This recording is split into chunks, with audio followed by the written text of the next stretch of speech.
حالهم حال أولادي وإحنا كلنا سواسية. الأولاد 3 من قصر الأبيض شباب راحوا، اللي هم جيراننا، هم ولدنا، أصدقاء ولدي اللي خريج قانون. الله ينتقم منهم. حسبي الله ونعم الوكيل، حسبي الله ونعم الوكيل.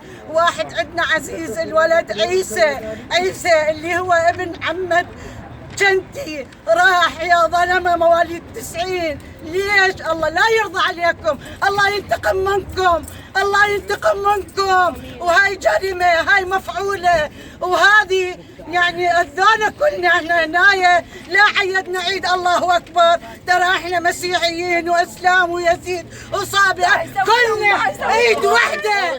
ترى أنا عشق قصر الأبيض، المسيحيين إخواني أهلي. تدرون لولا سافروا قبل فترة واني على علاقة وياهم، على اتصال وياهم.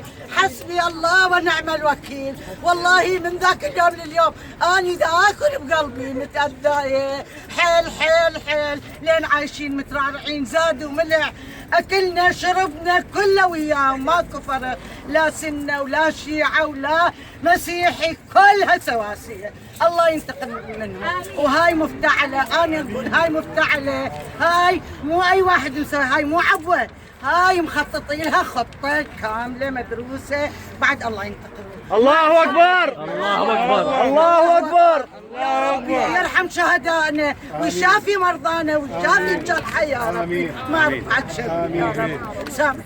شكرا جزيلا. امين.